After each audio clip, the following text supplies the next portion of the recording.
2024 оны Америк нэгдсэн улсын ерөнхийлөгчийн сонгуулиас хойших өнөөдрийг хүртэлх хугацаанд Америкт болсон хамгийн том сонгуулийн өдөр 11-р сарын 4-ний өдөр болж өнгөрлөө.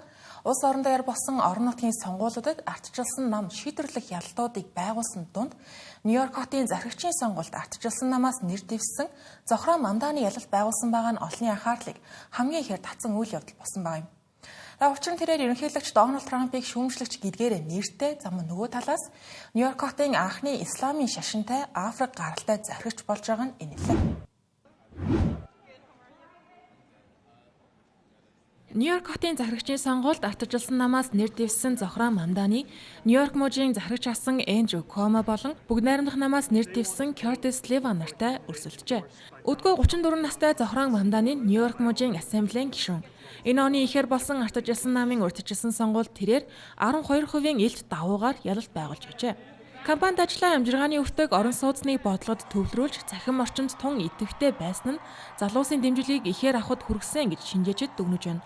Тэрээр ялалтын илтгэлтэй ерөнхийлөгч Дональд Трампд хандан Нью-Йорк хот бол цагаачдын бүтээсэн хот, одоо цагаачдын удирддаг хот болно гэж хэлсэн байв. Мөн өнгөрсөн ерөнхийлөгчийн сонгуулиар Нью-Йорк хот Дональд Трампыг ялахад онцгой хувь нэмэртэй байсныг хэлж, хотын оршин суугчид түүнд итгэл алдарч эхэлсэн зэргээр нэлээд хурцаар шүүмжлээд амжжээ.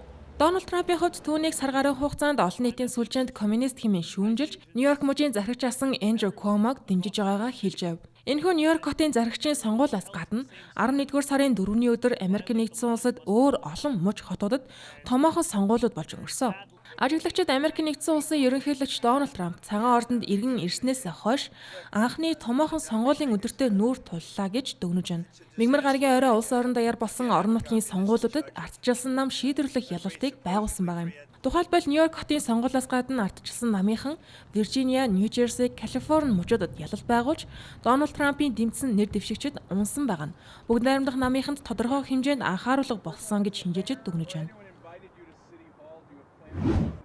Америк нэгдсэн улсын төрийн тэргүүний ээлжид олон нийтийг цочирдуулсан мэдэгдэл энэ удаад Нигер улсыг чиглэж байна.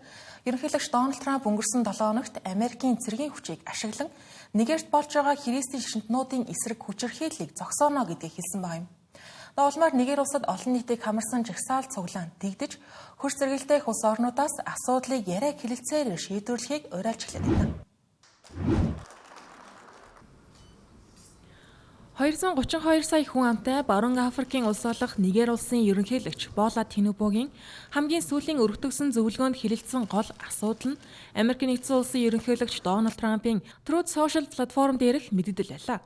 Дональд Трамп энэхүү мэдэгдэлдээ Нигер улсад христийн шашинтнуудыг чиглэсэн хядлага болж байна гэж үзэн, үүнийг зогсоохын тулд Америк нэгдсэн улсын цэргүүдийг илгээхэд бэлэн байгаагаа хэлсэн байв. Үүний дараа Америк нэгдсэн улсын батлан хамгаалах яам Нигерт цэргийн ажиллагааны хувилбарууд боловсруулахыг тушаасан гэж цагаан ордны их сурвалжууд хэвлэлүүдэд мэдээлжээ. Үүний улмаас Нигер Америк нэгдсэн улсын цэргийн хүч ашиглах эрсдлийг дипломат замаар намжаахаар хэдийн арга хэмжээ аваад эхэлсэн байна. Их сурвалжуудын мэдээлснээр Нигерийн эрх баригчид Вашингтон дахь үндэсний аюулгүй байдлын зөвлөлийн албаныхантай холбоо тогтоож, Дональд Трампын гаргасан шийдвэр бодит байдлыг гуйвуулсан дашаа мэдээлэл дээр үндэслэсэн гэж үзэж байгаагаа хэлж байна. Мөн тэдний тайлбарлаж байгаагаар тухайн бүс нутгийн хүчирхийлэл нь малын бэлчээрийн маргаан, газар нутгийн ашиглалтын зөрчлөөс үүдэлтэй олон жил үргэлжилсэн дотоод зөрчил гэж тайлбарласан байна.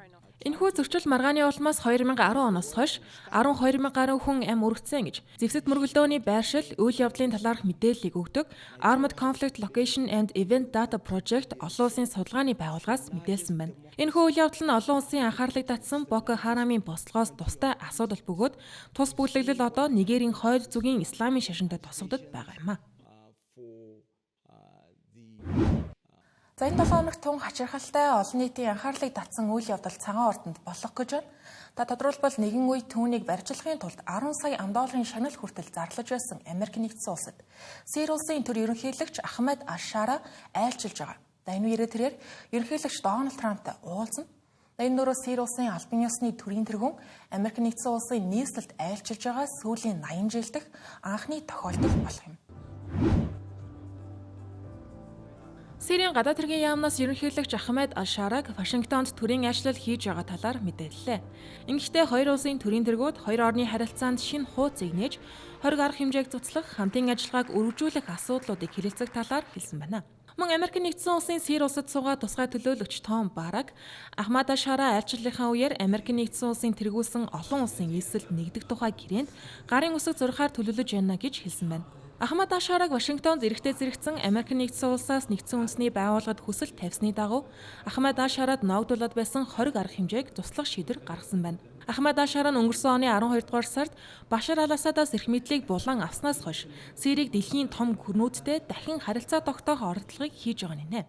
Тэрээр өнгөрсөн 5 дугаар сард Сауди Арабид болсон уулзалтын үеэр ерөнхийлөгч Дональд Трамптай уулзсан нь хоёр улсын удирдагчдын сүүлийн 25 жилийн хугацаанд хийсэн анхны уулзалт болсон юм. Энэхүү уулзалт нь Персийн булангийн хамтын ажиллагааны зөвлөлийн орнуудын удирдагчдын чуулга уулзалтын хүрээнд болсон байдаг. Ахмадашарагийн өмнөх намтрыг харвал Аль-Каидагийн Сирдэх салбарыг удирддаг байсан Америк нэгдсэн улсын эрх баригчид түүнийг баривчлахын тулд 10 сая $10 шагнал хүртэл зарлаж Америкийн цэргүүдэд баригдан хоригдож байсан удаач бий. Харин энэ удаад тэрээр Вашингтонд улсынхаа төрийн тэргүүний хуваар ирэх боломжоор хангагдж байгаа нь Дональд Трампын сацаргааны хувьд ойрт орондод нөлөөллөө тэлэх бодлогын нэг хэсэг гэгдэж байна. Америк нэгдсэн улсын эрх баригчдын газрын хуур элементийн нийлүүлэлтэд төрөлжүүлэх ажлынхан цар хүрээ Төв Азийн улс орнууд руу тэлж байна. Өнгөрсөн 2-7 хоногийн хугацаанд ерөнхийлөгч Дональд Трамп Австрали, Малайз, Таиланд, Япон зэрэг улс орнуудтай стратегийн ашигт малтамлын гэрээнүүд байгуулсан. Харин энэ удаад Вашингтон, Казахстан, Киргизстан, Тажикстан, Туркменистан, Узбекистан гэх Төв Азийн 5 улсын төрийн тэргүүдийг хүлээн авч уулзсан байгаа юм. За энэ үеэр худалдаа, дипломат харилцаа, ашигт малтамлын чиглэлд томоохон хамтын ажиллагааны гэрээнүүдийг үзгэлсэн байна. Төв Азийн улс орнууд нь газрын ховор элементүүдийн томоохон ордуудтай бүс нутаг юм а. Тэгвэл Төв Азийн улс орнуудын төрийн тэргүүнүүдтэй хийсэн Дональд Трампын уулзалтанд ашигт малтамлын салбар голлох байр суурийг эзэлсэн байна. Тухайлбал Казахстан улс Америк нэгдсэн улстай хамтран дэлхийн хамгийн томд тооцогдох вольфрамын ордыг ашиглах 1.1 тэрбум $10 гэрээг байгуулсан байна.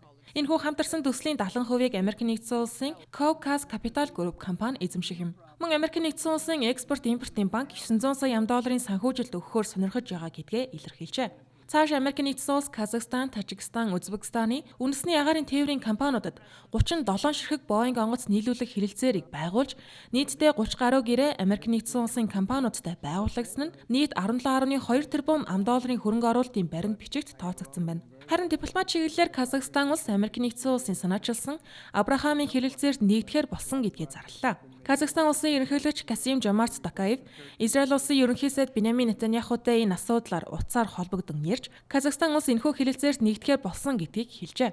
2020 онд уг хэлэлцээрийн ачаар Арабын нэгдсэн Эмират, Бахрейн, Марокко зэрэг улс орнууд Израильтай харилцаагаа хэвийн болгосон бол Америк нэгдсэн улс хэлэлцээрийн цар хүрээг инхүү Төв Аз руу өргөжүүлэхээр зорж байгаа нь энэ юм а. Тэрээр эх 11-р сарын 18-нд Сауди Арабын хунтайч Мохаммед бин Салман Вашингтонд айлчлах үеэр энэхүү асуудлыг дахин ярих төлөвтэй байна.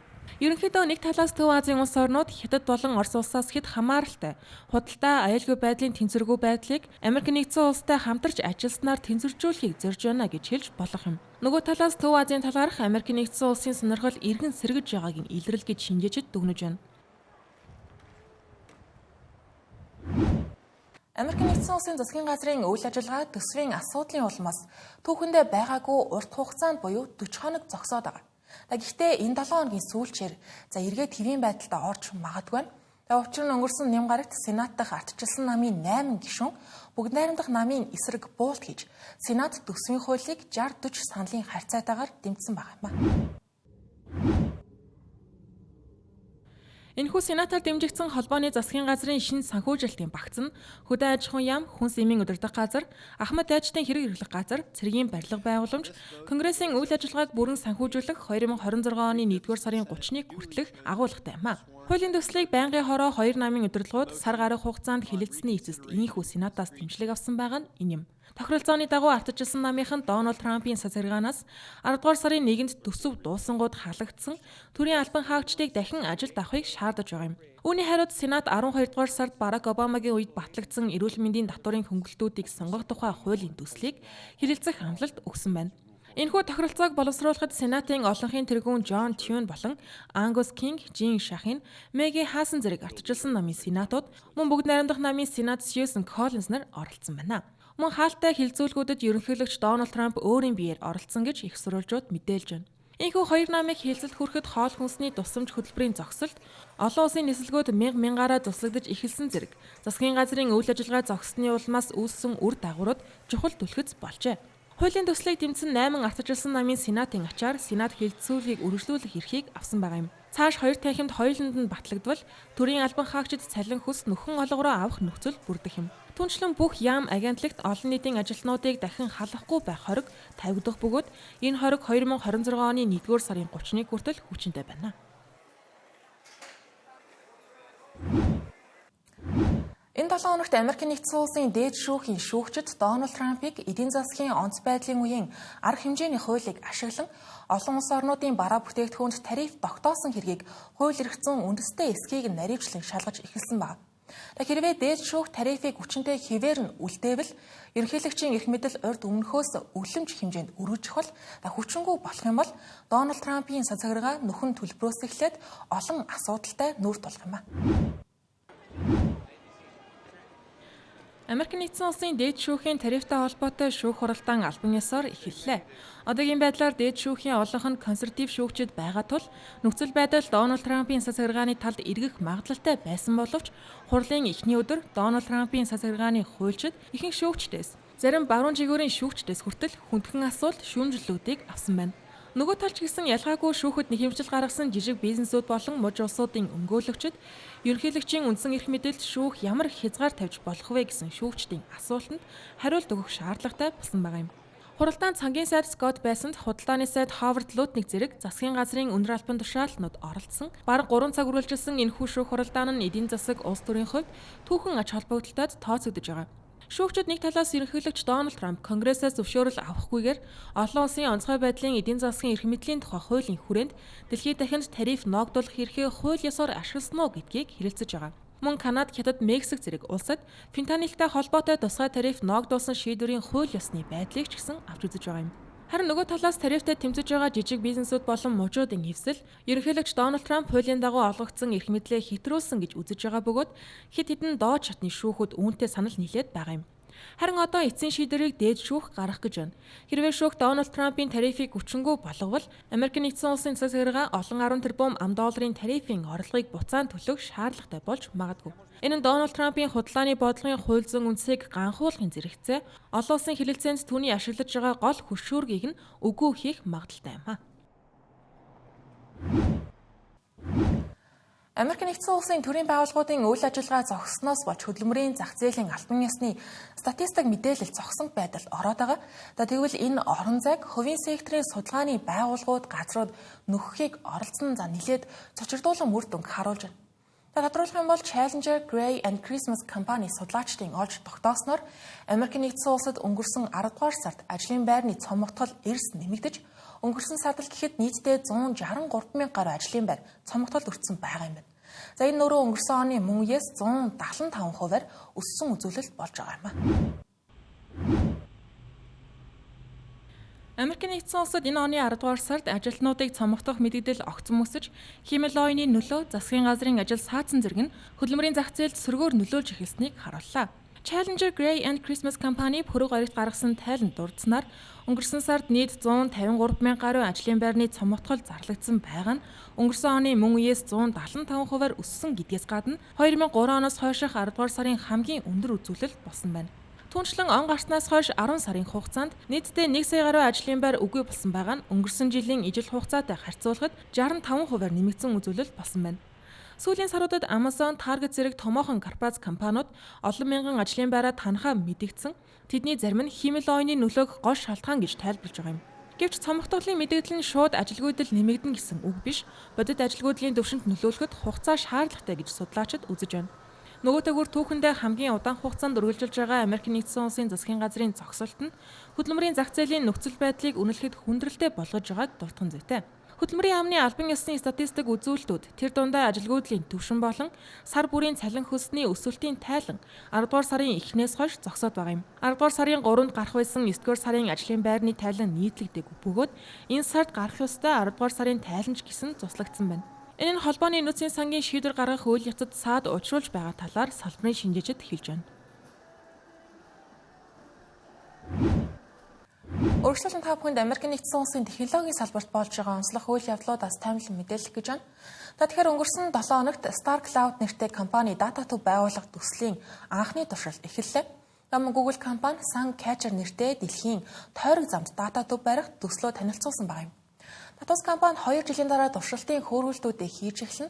5 жилийн дараа гэхэд ашиглалтанд оруулахар төлөвлөсөн байна.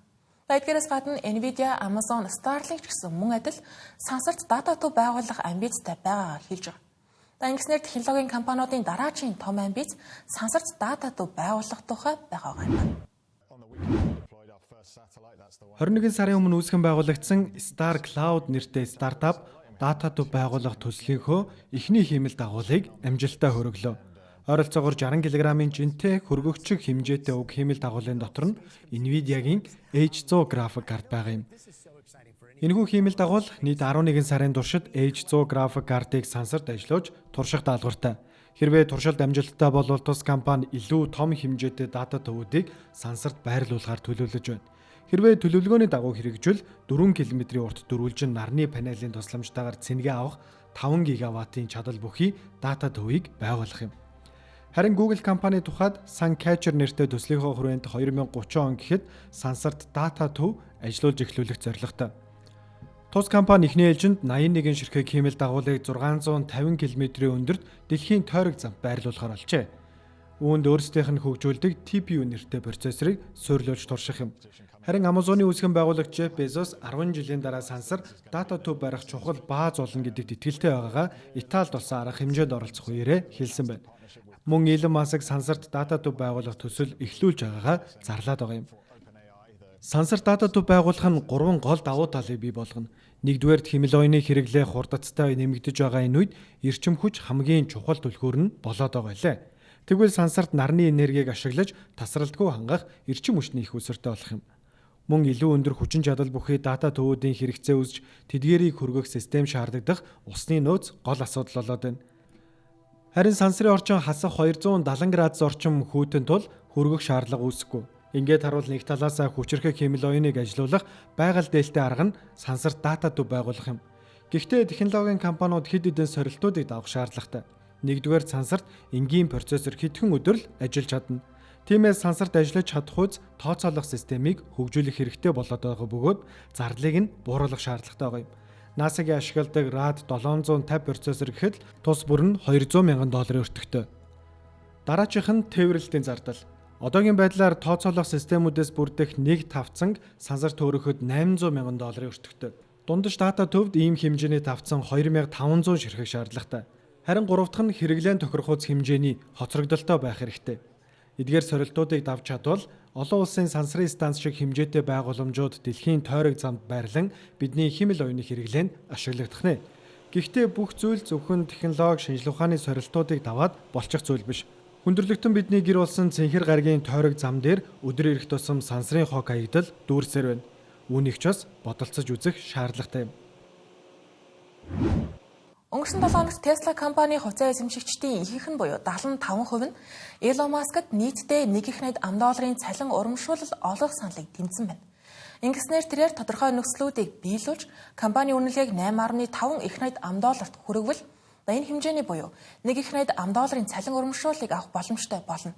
Намын энэ шийдвэрийн дараачаар Elon Musk анхны $1.8 ам хөрөнгөтөн болох боломж бүрдэж байгаа юм. Tesla компани хувьцаа эзэмшигчдийн 75% нь гүйцэтгэх захирал Elon Musk-д $1.8 урамшуулал олгох төлөвлөгөөг дэмжсэн талаар Техасын Остин хотод болсон компани жил тутам зохион байгуулагддаг хувьцаа эзэмшигчдийн хурлаар зарлалаа. Энэхүү төлөвлөгөөг төлөөлөн удирдах зөвлөл өнгөрсөн 9-р сард санал болгосон бөгөөд Glass Lewis, IAS зэрэг томоохон зөвлөх байгууллагууд эсэргүүцсэн ч олон хувьцаа эзэмшигчид дэмжсэн байна. Elon Musk-ийн энэхүү урамшууллын төлөвлөгөө нь ирэх 10 жилд Tesla тодорхой тусгагдсан зорилтуудыг биелүүлэл 12 шатлалтаагаар хувьцаа авах нөхцөлтөөр биелэгдэх юм. Хэрвээ бүх нөхцөл биелвэл Elon Musk-ийн эзэмшлийн хувь одоогийн 13-аас 25 болж өсч түүнд 423 сая гаруй хувьцаа нэмэгдэх юм. Төлөвлөгөөний эхний шатлалд Tesla-гийн зах зээлийн үнэлгээ $2.8 хүрэх шаардлагатай бөгөөд одоогоор энэ үзүүлэлт $150 байгаа юм. Цаашлаад үнэлгээ $500 тэрбум өсөх тутам дараагийн шат нэгдэж хамгийн дээд шат нь компани үнэлгээ $8.5 хүрэхэд олгогдно. Үүнээс гадна Tesla компани зорилт нь ашигын хэмжээг 50 тэрбум доллароос 400 тэрбум доллар хүртэл нэмэгдүүлэх байгаа юм. Одоогийн байдлаар компани улирлын ашиг 4.2 тэрбум доллар төрсөн байна. Мөн Elon Musk 20 сая автомашин нийлүүлэх, 10 сая бүрэн автоматсан жолоодлоготой хэрэглэгчтэй болох 1 сая робот болон 1 сая робот таксиг худалдаанд гаргах зорилт тавьжээ. Одоогийн байдлаар тус компани үүсгэн байгуулагдсанаас хойш 8 сая гаруй автомашиныг нийлүүлсэн гэж тайланданд дурдсан байна. Дашрамд дурдгад Elon Musk-ийн шин төлөвлөгөөнд улс төрийн оролцоонд хязгаар тавиагүй.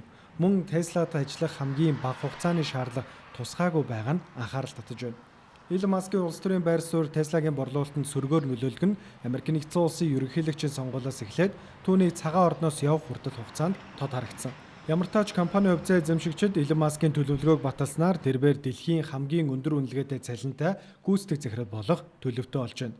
Хэдийгээр шүүмжлэгчид уг шийдвэрийг хэд төвлөрсөн эрх мэдэл бий болгож магадгүй гэж болгоомжилж байгаа ч Tesla-гийн зүгээс үүнийг компани урт хугацааны өсөлт, инновацийг хангах стратегийн шийдвэр гэж тодорхойлсон байна. Энэхүү үйл явдалтай зэрэгцэн Elon Musk өмнөх 2018 оны урамшууллын багцын маргаантай холбоотой Delaware-ын шүүхийн шийдвэрийг давж заалтахаар болсон байна.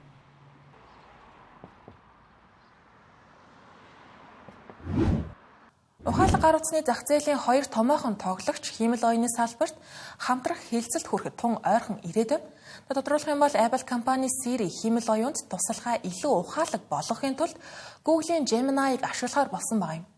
Загсруулчдын мэдээлж байгаагаар тус хоёр компани 1 тэрбум $1 гэрээг байгуулах гэж байгаа юм байна. Apple компани 2 жилийн өмнө Siri хиймэл оюунд тусалгаа илүү ухаалаг болгосон гэж танилцуулж байсан боловч 2 жилээр хойшлуулад байгаа юм. Тэд эх жил Siri-гийн шинэ хувилбарыг зах зээлд нэвтрүүлнэ. Ингэхдээ Google-ийн Gemini хиймэл оюуны загварын тусгай хувилбарыг ашиглах гэж байгаа талаар Bloomberg мэдээллээ. Тус мэдээллийн дагуу 1.2 их 80 параметр бүхий Gemini-ийн тусгай хувилбарыг ашиглана гэжээ. Apple-ийн одоогийн хиймэл оюун болох Apple Intelligence 150 тэрбум параметртэй. Мөн хэрэглэгчийн хувийн мэдээллийг хангахын тулд Gemini хиймэл оюуны загвар Apple-ийн хувийн үлэн технологийн системээр ажиллах юм. 2 жилийн өмнө уг системийг Apple анх танилцуулахдаа хэрэглэгчийн мэдээллийг чанд хадгална гэж амлаж байсан билээ. Их сурвалжийн мэдээлэлд дурдсанаар Apple компани OpenAI-ийн ChatGPT болон Anthropic-ийн Cloud хиймэл оюуны загварыг ч мөн харьцуулж үзснийхаа эцэст шийдвэрээ гаргасан байна. Ингэснээр ухаалаг гар утасны үйлдвэрлэлийн системийн гол хиймэл оюун нь Gemini болох магадлал тун өндөр боллоо. Google компани Android үйлдвэрлэлийн системд хиймэл оюунд суурилсан функцүүдийг нэмсээр байгаа. Харин Apple энэ тал дээр асуудалтай нүүр тулсаар байгаа юм. Мөн сонирхуулахад Apple хятадын хэрэглэгчдэд хиймэл оюунд суурилсан функцээ нэвтрүүлэхийн тулд Alibaba-тай хамтрах талаар яригдж байгаа. Үүнээс гадна Apple-ийн хиймэл оюуны эрэнд баримтлах гол стратеги хамгийн хүчирхэг загваруудыг өөрсдийн төхөөрөмж дээрээ нэгтгэх юм. За OpenAI компани дараачийн дэд бүтцийн салбарт хамтарч ажиллах томоохон компани зарласан байна. Энэ удаад тэд Amazon Web Service-тэй $38 тэрбум $1 тооцоолол худалдан авах гэрийг байгуулсан байгаа юм. Ингэснээр OpenAI компани гол хамтрагч болох Microsoft-оос үүлэн технологийн үйлчилгээнээс хэд хамааралтай байдгаа бууруулж чадсан хэрэг болж байгаа юм. Энэхүү мэдээлэл цацагдсны дараачаар Amazon компани нэгж хувьцааны ханш 4% өсжээ. Энэ бол OpenAI компанийн хувьд үүлэн технологийн зах зээлийн хамгийн том тоглогчтой хийж байгаа чухал гэрээ юм. Тус компани дэд бүтцийн хувьд 2019 онд Microsoft-той гэрээ байгуулж онцгой эрхтэй түншүүд болоод байсан билээ. Харин энэ жилийн ихэр онцгой эрхээ цуцалж OpenAI компани шинэ түншүүдтэй гэрээ байгуулах эрх нээгдсэн юм. Ингэснээр одоогийн байдлаар томоохон дата төв болон үүлэн технологийн дэд бүтэц эзэмшигч Oracle, Google, AWS-тэй гэрээ байгуулад байна. Тус хамтын ажиллагааны талаар AWS-ийн дэд ерөнхийлөгч Brown хэлэхдээ бидний Trainium чип Anthropic компанид ашиглагдаж байгаа бөгөөд үнийн болон гүйцэтгэлийн хувьд давуу талтай. Гэхдээ OpenAI компанитай ямар хэлэлцээр хийсэн талаарх мэдээллийг одоогийн байдлаар өгөх боломжгүй гэжээ. AWS-тэй байгуулсан энэхүү $38 тэрбум гэрээ OpenAI компанийн хувьд олон нийтэд нээлттэй компани болох буюу IPO гаргахад нь чухал алхам боллоо гэж компани гүйцэтгэх захирал Sam Altman хэлсэн байна. Хиймэл оюуны хамгийн дэвшилтэт загварыг хөгжүүлэхэд асар их найдвартай тооцоолол хэрэгтэй. AWS-тэй хийж байгаа хамтын ажиллагаа нь дэлхийд дахины хиймэл оюуны дэд бүтцийг баталгаажуулж хүн бүрт илүү ухаалаг технологи хүргэнэ гэж мэдгдсэн байна. Мөн сонирхолтой OpenAI компани Microsoft-ийн азуур үүлэн технологийн платформоос $250 тэрбум нэмэлт үйлчилгээ авна гэдэг амлалтыг өгöd байгаа лээ. За Америкт энэ 7 хоногт нэвтрүүлгийн ээжид дугаараараа бид Америкийн нэгдсэн улсад болсон сонгуулийн томоохон өдөр зам ерөнхийлөгч Дональд Трампын тарифын бодлого хэрхэн үргэлжилж байгаа, зам засгийн газрын үйл ажиллагаа эргэн сэргэх эсэх тухай гэд Аман технологийн салбарт гарсан онцлог үйл явдлуудаас таймлан мэдээллээ. Ирэх 7 хоногийн энэ өдөр Америкт энэ 7 хоногт нэвтрүүлгийн ээжид дугаараар уулзгална.